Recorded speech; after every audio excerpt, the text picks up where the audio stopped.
السلام علیکم وعلیکم السلام ورحمۃ اللہ. جی بھائی. مفتی صاحب میں انڈیا حیدرآباد سے ہوں.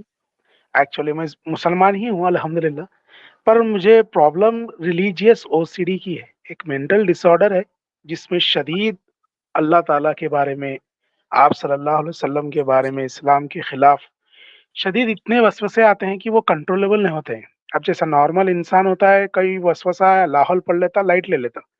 ہم جیسے پیشنٹس بہت ہیں، اور خاص کر جتنے بھی میرے مسلم فرینڈس ہیں ان میں سے بھی ذرا لوگوں کو ہوا.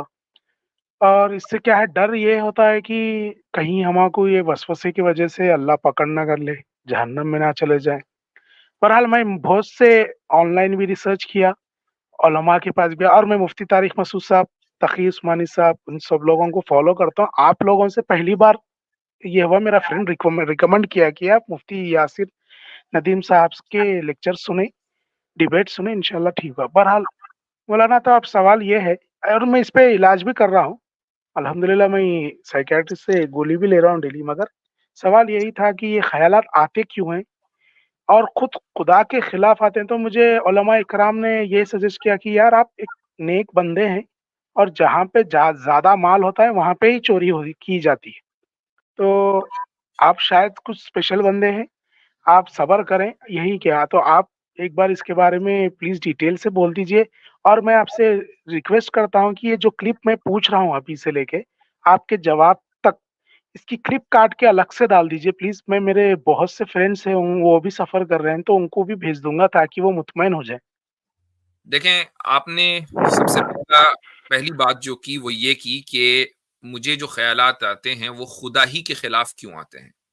ٹھیک ہے، تو ایک چیز ذہن میں رکھیے گا کہ ایک انسان کو صرف خدا کے خلاف ہی خیال نہیں آتے. یہ تو او سی ڈی کی ایک خاص جو قسم ہے وہ آپ نے بیان کر دی. بہت سے لوگ ہوتے ہیں جن کو یہ خیال آتا ہے کہ وہ ان کے ماں باپ، بیوی، بچے ان کے دشمن ہیں. ٹھیک ہے، کہ جن کے ساتھ ان کی پوری زندگی گزر رہی ہے وہ ان کو اپنا دشمن سمجھنے لگتے ہیں. یہ ایک دوسری قسم ہے. ایک اور قسم وہ ہوتی ہے کہ جس میں انسان کو سوسائڈل تھاٹس آنے لگتے ہیں اور وہ چاہتا ہے کہ میں اپنے آپ کو مار دوں.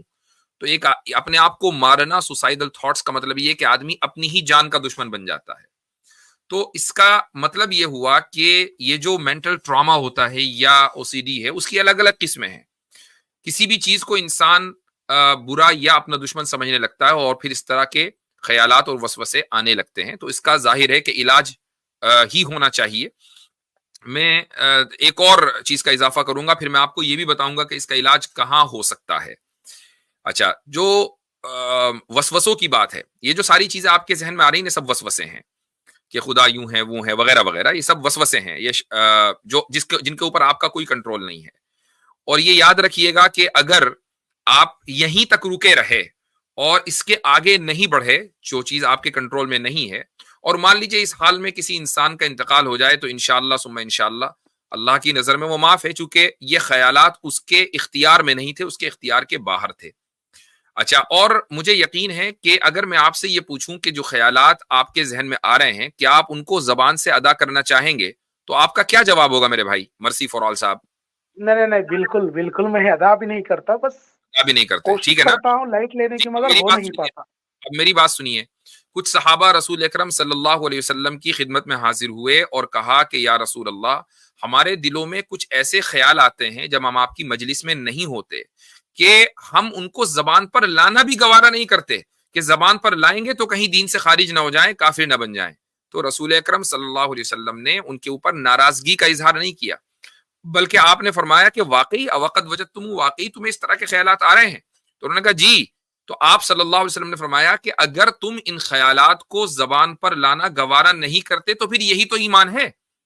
یہ جو آپ نے یہ بات کہی نا کہ نہیں میں زبان کے اوپر بھی نہیں لانا چاہتا، اس کا مطلب یہ ہے کہ ایمان ماشاءاللہ مضبوط ہے.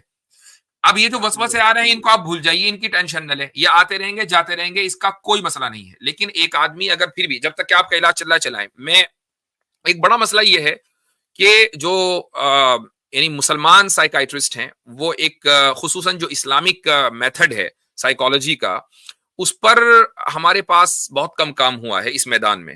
آئی ڈونٹ نو پاکستان میں تو خیر مجھے نہیں معلوم، لیکن انڈیا میں تو نہیں ہوا. انڈیا میں تو عام ایجوکیشن پر نہیں ہوا مسلمانوں کی، چاہے جائے کہ اس خاص فیلڈ میں ہوا ہو. لیکن ساؤتھ افریقہ میں باقاعدہ ایک ادارہ ہے کہ جہاں اسلامی نظام کے ذریعے یعنی سائیکولوجیکل جو ٹریٹمنٹ ہے وہ دیا جاتا ہے، اور باقی 40 دن 50 دن وہ اپنے پاس رکھتے ہیں، اور ڈیپینڈ کرتا ہے کہ آپ کس لیول کے پیشنٹ ہیں، اور وہ دینی اعتبار سے یعنی سنت میں جو طریقے ہیں ان کو وہ اختیار لاتے ہیں، وہ باقاعدہ وہ سرٹیفائڈ ڈاکٹرز ہیں، وہ ان کو بروئے کارڈ لاتے ہیں، اور ماشاءاللہ ان کے پاس جو ریشیو ہے وہ 90% پلس ہے، جو کیور کا جو ان کے پاس ریشیو ہے، اور ایک سے ایک آدمی ان کے پاس آتا ہے۔ لیکن میں یہ نہیں کہہ سکتا کہ بھائی سارے لوگ ساؤتھ افریقہ پہنچاؤ، ہر ایک آدمی obviously بات ہے کہ اس چیز کو وہاں جانا ہی افورڈ نہیں کر سکتا، لیکن اگر آپ افورڈ کر سکتے ہیں تو پھر اپنی زندگی کے میں اس سکون لانے کے لیے آپ ضرور وہاں جائیں۔ مجھے آپ ای میل کر دیجیے گا، میں انشاءاللہ اس کا آپ کو نمبر کسی سے ایک صاحب ہیں ان سے لے کر میں آپ کو بھیج دوں گا انشاءاللہ، اگر آپ مجھے ای میل کر دیں گے، اگر آپ وہاں جانا چاہیں۔ میرے علم میں وہی ہے، انڈیا میں باقاعدہ اس موضوع کے اوپر کوئی کام اسلامک پوائنٹ آف ویو سے نہیں ہوا ہے۔ جو بھی سائیکائٹرسٹ ہوتے ہیں وہ ایک سیکولر مائنڈ سیٹ رکھتے ہیں، ان کے یہاں تو ریلیجن کی کوئی اہمیت ہے ہی نہیں کہ چاہے جائے کہ وہ آپ کی ان عقیدوں کی حفاظت کے لیے آپ کو کوئی علاج تجویز کریں۔ اچھا حضرت، میں اس میں ایڈ کرنا چاہوں گا ایک دو چیزیں، صرف بڑی مختصر، جو شاید فائدہ دے جائے۔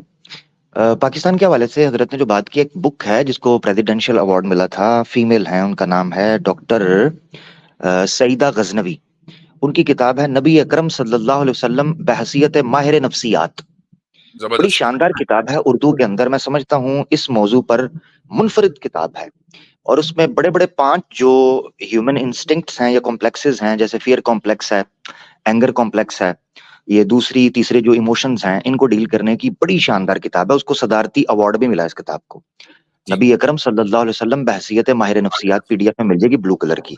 ایک تو یہ میں بات حضرت کرنا چاہتا، دوسرا میں یہ سمجھتا ہوں، کیونکہ میں خود حضرت شکوک و شبہات سے بڑا الجھا، اور اس طرح لگتا تھا جیسے طوفان کے اندر تھپیڑے انسان کو پڑتے ہیں نا، تو یوں نفسیاتی طور پر کشیدگی ہوتی ہے۔ میں جس نتیجے پر پہنچا ہوں نا، میں وہ تھوڑا سا ہلکا سا شیئر کر دیتا ہوں، ہو سکتا ہے کسی کو فائدہ، مضطرب روح کو فائدہ مل جائے۔ اچھا، اللہ کے ساتھ یا اللہ کے رسول کے ساتھ یا اسلام کے ساتھ اگر آپ نے اپنے تعلق کو سمجھنا ہے تو وہ ایک رشتے کی طرح ہے۔ رشتوں میں کمیونیکیشن بہت ضروری ہے۔ جب رشتوں کے اندر کمیونیکیشن ٹوٹ جاتی ہے نا، تو پھر وساوس اور شکوک اور شبہات جگہ لیتے ہیں۔ مثال کے طور پر میں اپنی فیملی سے تعلق ختم کر دوں، یا سالوں سال بات نہ کروں اپنے یاروں دوستوں سے، اور مجھ تک انفارمیشن اس دوران میں تھرڈ سورس سے سیکنڈ ہینڈ انفارمیشن پہنچے، اور وہ انفارمیشن ادھوری اور غلط ہو، منفی ہو، ایسی صورت میں بڑے پیمانے پر میں یہ چانسز ہیں کہ میں بھٹک جاؤں اور معاملہ خراب کر دوں۔ تو یہ جو رشتہ ہے نا اللہ کی ذات کے ساتھ، اللہ کے رسول کے ساتھ یا اسلام کے ساتھ، یہ بالکل اسی طریقے پر کام کرتا ہے۔ اب شک، مثال کے طور پر مفتی صاحب ہیں، مفتی صاحب کے نالج کا لیول اللہ تعالیٰ نے ان پر اپنا فضل فرمایا، ایک نالج ہے، اس وجہ سے شکوک اور شبہات اگر آتے بھی ہوں گے تو ان کو ٹیکل کرنے کا اللہ نے ان کو ایک ملکہ جو دے دیا، میں مثال کے طور پر پیش کر رہا ہوں اس لیے تاکہ آپ سچویشن سمجھ سکیں کہ ایک ایسا آدمی جس نے اپنا امیون سسٹم رکھا ہوا ہے نالج کے ذریعے اور کمیونیکیٹ کرتا رہتا ہے نالج کے ساتھ، اور شکوک اور شبہات کو ڈیل کرنے کے لیے وہ قرآن سے، اللہ کے رسول سے، سنت سے تعلق وابستہ رکھتا ہے، تو ایسی صورت میں شکوک اور شبہات ٹوٹتے جاتے ہیں جب آپ کی کمیونیکیشن ہوتی ہے۔ مجھے کسی کے بارے میں غلط فہمی ہوگی، میں کال اٹھاؤں گا، میں کہوں گا بھائی یار میں نے یہ سنا ہے، تم نے یہ کہا تھا، وہ مجھے آگے سے کہے گا یار ایسی، میں نے ایسے نہیں کہا، میں نے ایسے کہا تھا، اور کچھ لے دے کے، کچھ گپ شپ کر کے، تھوڑے سے تھوڑی سی بحث کے بعد وہ مسئلہ حل ہو جائے گا۔ بالکل ایسا ہی ہے میری نظر میں اللہ کے ساتھ یا اللہ کے رسول کے ساتھ جو آپ کا تعلق ہوتا ہے، تو اللہ سے کلام کریں، اللہ کے ساتھ بیٹھیں، تو انشاءاللہ آپ کے شکوک و شبہات کو دور کرے گا۔ اللہ کے رسول پاک صلی اللہ علیہ وسلم کی حدیث ہے کہ من یرید اللہ بہ خیرا یفقہہ فی الدین، اس حدیث کا مطلب ہی یہ ہے کہ اللہ جب کسی کے ساتھ اس تعلق میں جو اس نے اپنے مخلوق کے ساتھ رکھا ہے خیر کا ارادہ کرتا ہے، وہ اس کو شرح صدر کر دیتا ہے۔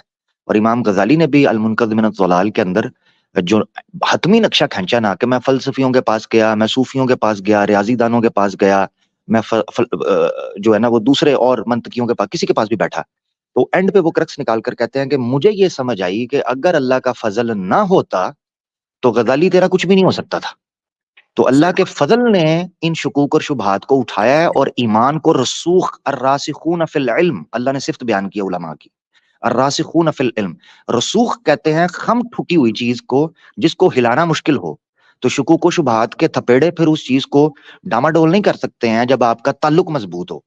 اس تعلق کو مضبوط کر دیں. یہ کہنا چاہیے. اچھا یہ مرسی فار آل لاسٹ کوشچن میں آپ سے کروں گا, پھر میں آپ سے اجازت لوں گا. یہ بتائیے کہ کیا آپ ذکر کرتے ہیں؟ جی کرتا ہوں میں الحمدللہ, 5 وقت نماز اور ذکر تلاوت اور فقہی مسائل بھی اچھے خاصے پتہ ہے مجھے. نہیں ذکر بتائیے, صرف ذکر کتنا کرتے ہیں؟ یعنی ذکر تلاوت زیادہ نہیں کرتا.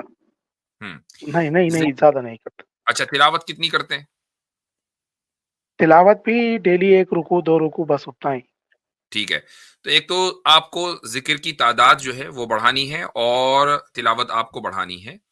آپ کوشش کریں کہ کم سے کم, اچھا یہ 1-2 رکوع آپ پڑھتے ہیں, کتنی دیر میں پڑھ لیتے ہیں, کتنا ٹائم لگتا ہے؟ 5 منٹ 5-10 منٹ. ہاں, تو اس ٹائم کو بڑھائیے اور کوشش کریں کہ آپ آدھے سے پون گھنٹہ تلاوت میں گزاریں, اور اسی طریقے سے کم سے کم آپ ایک ذکر میں بتا رہا ہوں جو لا الہ الا اللہ, یہ تسبیح آپ 1000 مرتبہ آپ کو کہنی ہے روزانہ. ٹھیک ہے, تو جس طریقے سے ایک یہ ظاہر ہے کہ جب ایک آدمی کو اپنی صحت کی فکر ہے تو یہ علاج تو کرنا پڑے گا. قرآن کریم میں اس کا ارشاد ہے 1000 نمبر, کوئی ایسا نہیں ہے کہ اگر 1000 نہیں پڑھا تو وہ کام نہیں کرے گا. 1000 میں نے اس لیے دیا چونکہ اس میں ٹائم بھی لگے گا, اس میں ایفرٹ لگتا ہے, ورنہ 2-3 مرتبہ تو لا الہ الا اللہ ہم چلتے پھرتے کہی دیتے ہیں. تو قرآن کریم میں اللہ تعالیٰ کا ارشاد ہے کہ من اعرض عن ذکری فإن له معیشۃ ضنکا, کہ جو میرے ذکر سے اعراض کرے گا تو پھر اس کی زندگی پریشان کن ہے. تو اب اس کا مطلب یہ ہوا کہ اگر ایک آدمی ذکر اختیار کر لے تو وہ زندگی کی جو پریشانیاں ہیں اس کے اندر کمی آ جاتی ہے. تو آپ کا جو ڈاکٹر کا علاج ہے وہ تو آپ جاری رکھیں, لیکن ساتھ میں اس چیز کا اضافہ ضرور کر لیں, انشاءاللہ آپ کو کافی فرق محسوس ہوگا. ٹھیک ہے, تو ڈیلی میں 1 پارا اور یہ ذکر کر لو, کتنے کون سے ٹائم کر لوں, جب بھی فری ہوں گا جب بھی کر لوں گا. کوئی ایک وقت متعین کیجیے گا, یہ نہیں کہ جب بھی میں فری ہوں. اس سے کیا ہوگا کہ پھر آپ 2-4 دن کے بعد آپ کی روٹین ختم ہو جائے گی, آپ نہیں کر پائیں گے. آپ کا ایک وقت طے ہونا چاہیے کہ مجھے اس وقت کرنا ہی کرنا ہے. جی, اور لوگ کہتے ہیں مولانا کہ یہ کلمہ بہت گرم ہو جاتا, زیادہ 1000 بار پڑھے. کچھ نہیں, گرم ٹھنڈے کی چکر نہیں ہے, آپ آرام سے اس کو جو ہے پڑھیے 1000 مرتبہ انشاءاللہ. گرمی کی تو ضرورت ہے نا, آج کل ٹھنڈ بھی بہت ہے. ہاں, آپ 1000 پر پڑھ کے نہا لیجیے گا. جی لاسٹ سوال آپ سے یہی, اس کے بعد اجازت لیتا ہوں کہ اب میں فی الحال اللہ کے نظر میں کیسا ہوں؟ آپ بہت اچھے ہیں ماشاءاللہ. اللہ تعالیٰ آپ کو, آپ کے ایمان کو باقی رکھے اور آپ کو سچا پکا مسلمان بنائے اور ایمان کے اوپر خاتمہ کرے. ٹھیک ہے, آمین آمین. جزاک اللہ مولانا. یہ کلپ کو کاٹ دیجیے گا پلیز. ٹھیک انشاءاللہ, چلیں اور الگ سے اپلوڈ کر دیجیے پلیز. جزاک اللہ. کہتے ہیں اللہ کی ریکویسٹ آ رہی ہے. جی عامر بھائی کہتے ہیں اللہ کی نظر میں کیسا ہوں. مجھے اقبال کا واقعہ یاد آ گیا. حضرت اقبال گئے ایک ولی اللہ سے ملنے کے لیے, ایک عالم بہت بڑے اسکالر تھے کوئی, لاہور میں ہی کہیں. ان سے ملنے کے لیے گئے تو اب اس ٹائم پہ ٹانگے وغیرہ چلتے تھے سارے, تو وہ بڑا دور سے سفر کر کے گئے. تو جب ان سے ملاقات ہوئی تو انہوں نے دیکھنے سے انکار کر دیا ملاقات سے. تو پوچھنے پر اقبال کو بتایا گیا کہ وہ کہتے ہیں کہ تو باتیں بڑی بڑی کرتا ہے مگر داڑھی مونچھ اور یہ عمل جو ہے نا تیرے اندر کے اللہ کے رسول کا جھلک بھی نظر آئے محبت کی, وہ جھلک نہیں ہے. تو اقبال اشک بار ہوئے اور یہ شعر انہوں نے کہا زاہد نگاہ کم سے کسی رند کو نہ دیکھ, زاہد نگاہ کم سے کسی رند کو نہ دیکھ, نہ جانے اس کریم کو تو ہے کہ وہ پسند. اللہ اکبر, کیا پتہ. یہاں اگر یہ کتاب ریکمینڈ کرنا, مجھے ایک دم باتوں میں یاد آئی کتاب, یہ بھی کافی سال پہلے میں نے پڑھی تھی, چونکہ یہ کلاسیکل 8ویں صدی کا لٹریچر اس میں آ جاتا ہے, تو ہمارے علماء نے جو کام کیا اس کو سامنے آنا چاہیے. تو عربی زبان میں کتاب ہے امام ابن قیم الجوزیہ کی الجواب الکافی لمن سأل عن دواء الشافی. یہ کتاب PDF میں ملے گی. اس میں سائیکولوجیکلی جو دلوں کی بیماریاں ہیں نا, روح کی بیماری ہے, اس کی غذا کے اوپر بات کی ہے. اردو میں بھی یہ کتاب مل جائے گی آپ کو, ایسے کر کے نا کوئی نام ہے اس کا, دلوں کی شفا ایسے کر کے لکھیں گے ابن قیم الجوزی, PDF مل جائے گی. ایک نام ہے اس کا الدوا والدوا, الداء والدواء. انگلش میں بھی, ہاں انگلش میں بھی ہیلنگ آف دا ہارٹ. بہت شاندار کتاب ہے, بہت پیاری کتاب ہے. اس اعتبار اسی میں نے پہلی بار حضرت نقطہ پڑھا تھا کہ ابن قیم نے ڈائگنوز کیا کہ جہالت ایک بیماری ہے. کہاں جا کر بعد میں انہوں نے سائیکو انالیسس کر کر بتایا کہ اگنورنس از اے ڈیزیز, جس کو تھراپی چاہیے کہ کس کو کیسے کرنا ہے. اور ابن قیم نے جو کہ 8ویں صدی کے متوفا ہیں, اوڈو نے سائیکولوجی پر بات کرتے ہوئے کہا کہ جہالت اگنورینس ایک ڈیزیز ہے جس کو ہیل کرنے کے لیے اللہ نے ذکر نازل کیا تھا. یہ اسلام جو ہے. اور اسی لٹریچر کے اوپر مبنی جو آج کل کے دور کی کتاب ہے وہ بڑی مشہور ہوئی ہے، لا تحزن، غم نہ کریں. ترجمہ ہے عائز القرنی کا، اور انگلش ترجمہ ہے ڈونٹ بی سیڈ. تو یہ بیسٹ سیلر رہی ہے دنیا بھر میں تقریباً ہر زبان میں. تو زبردست کتاب ہے، اس کو بھی پڑھنا چاہیے.